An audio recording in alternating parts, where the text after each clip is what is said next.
On a tous eu un jour cette idée, une idée de formation qui nous semble géniale. Mais la question, c'est comment on passe de cette petite étincelle à un vrai programme d'apprentissage, un programme qui a un réel impact. C'est tout le défi. Aujourd'hui, on va voir ensemble comment construire ce pont entre la vision et l'action, pas à pas. Alors c'est ça, la grande question. Comment on fait pour que l'ampoule qui s'allume dans notre tête devienne un parcours structuré, cohérent et qui aide vraiment les gens à développer de nouvelles compétences? C'est ce cheminement qu'on va décortiquer ensemble. Et pour ça, voilà notre plan de route en 5 grandes étapes. On va commencer par les fondations, la vision d'ensemble. Puis, on se concentrera sur la personne au cœur du réacteur, l'apprenant. Ensuite, on dessinera les plans, on choisira les bons outils et bien sûr, on terminera en s'assurant que tout notre édifice est solide et respecte les règles du jeu. Allez, on commence par le début, le pourquoi. C'est la fondation de tout. Avant même de penser au contenu, aux activités, il faut se poser et être au clair sur la mission, la raison d'être de notre formation. Sans un pourquoi solide, tout le reste risque d'être un peu bancal. Tout en haut, vraiment tout en haut de la pyramide, on trouve ce qu'on appelle la finalité. C'est un mot qui peut paraître un peu abstrait, mais l'idée est simple. C'est la vision la plus large possible. Ce sont les grandes valeurs, les grands principes qu'une société ou qu'un système éducatif veut transmettre. Pensez-y comme l'étoile du berger, le cap qui guide tout le reste. Et cette citation le résume parfaitement. La finalité, ça donne le ton, la direction générale. Par exemple, si une finalité est de former des citoyens critiques et autonomes, ça va forcément influencer la façon de construire chaque formation qui en découle. C'est le principe directeur, la grande intention. Et c'est là qu'il faut bien voir la différence. D'un côté, il y a la finalité. C'est le grand rêve, la vision philosophique qui s'applique à tout le monde. Et de l'autre, on a le but. Là, on descend sur le terrain. Le but, c'est la traduction concrète de cette vision pour un public bien défini, dans un contexte précis et pour répondre à des besoins identifiés. On passe de l'idéal à l'institutionnel. Ok, on a posé la vision d'ensemble. Maintenant, on change complètement d'échelle. On fait un zoom avant et on se concentre sur la personne la plus importante de toute cette histoire, l'apprenant.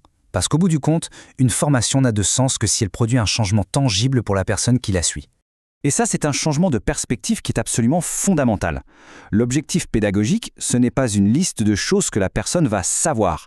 Non, c'est la description de ce qu'elle sera capable de faire concrètement à la fin du parcours. On ne vise pas la connaissance pure, on vise la compétence en action observable. Pour définir cet objectif, on procède un peu comme avec un entonnoir. On commence par l'objectif général, qui est une intention assez large, puis on l'affine avec un objectif spécifique. Et on termine avec l'objectif opérationnel. Et lui, il doit être d'une clarté absolue. C'est l'action précise, concrète que l'on va pouvoir observer et évaluer. Aucune place à l'interprétation. Et pour s'assurer que notre objectif opérationnel est vraiment solide, il y a un outil formidable, l'acronyme SMART. C'est un peu notre checklist qualité.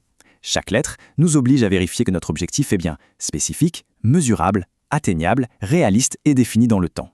C'est le meilleur moyen de s'assurer qu'on ne vend pas du rêve, mais une promesse concrète. Regardez la différence, c'est le jour et la nuit. À gauche, l'objectif vague, comprendre la gestion du temps. D'accord, mais comment on sait que quelqu'un a compris? C'est subjectif. À droite, l'objectif SMART, appliquer 3 méthodes de gestion du temps en 1 semaine. Ah, là tout change, c'est précis. On peut le mesurer, c'est ancré dans la réalité. On sait exactement où on va. Bien, on sait maintenant où on veut aller. La destination est claire. Il est temps de dessiner la carte, de tracer l'itinéraire. C'est la 3e étape, le comment. On va construire le scénario qui guidera l'apprenant pas à pas jusqu'à l'objectif. Cet itinéraire, c'est ce qu'on appelle la progression pédagogique. Imaginez-la vraiment comme le script d'un film ou d'une pièce de théâtre.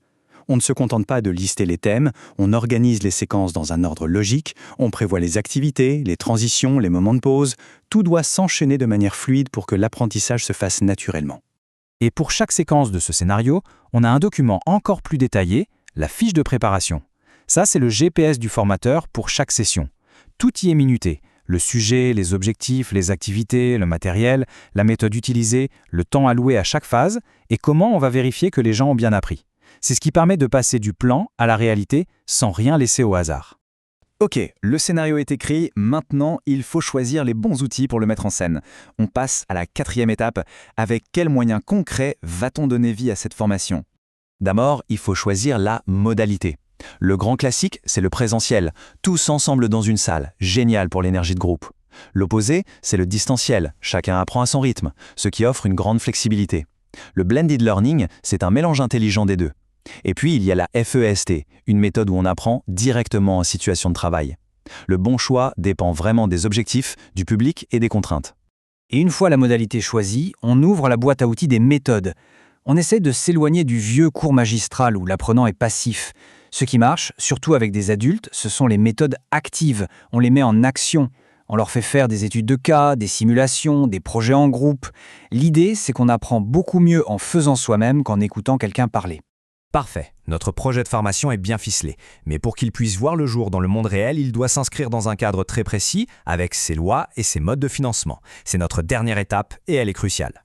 Dans ce cadre, il y a des règles incontournables. La base, c'est d'avoir sa déclaration d'activité pour exister légalement. Mais le vrai sésame, aujourd'hui en France, c'est la certification Calliope. C'est un label qualité obligatoire si on veut que nos formations soient financées par des fonds publics ou mutualisés. C'est une garantie de sérieux et de professionnalisme. Justement, qui paye ?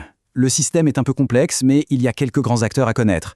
Les OPCO, qui gèrent les budgets formation des entreprises. La Caisse des dépôts, qui s'occupe du fameux CPF, le compte personnel de formation accessible à beaucoup. Et bien sûr, les régions et Pôle emploi sont des acteurs majeurs pour la formation des demandeurs d'emploi. Chaque public a ses guichets dédiés. Pour conclure, on voit bien le mouvement. Une conception de formation efficace, c'est un processus qui part d'une vision très large, presque philosophique, et qui, étape par étape, la transforme en un plan d'action ultra détaillé, pratique, mesurable et parfaitement aligné avec les contraintes du monde réel, de la vision à l'action. Et je vous laisse avec cette question pour réfléchir. S'il y avait une seule compétence qui, selon vous, manque cruellement au monde aujourd'hui, ce serait laquelle ? Et maintenant que l'on a vu la méthode, par quel bout est-ce qu'on prendrait le problème pour construire une formation ? Quelle serait sa finalité ? Voilà de quoi occuper les esprits.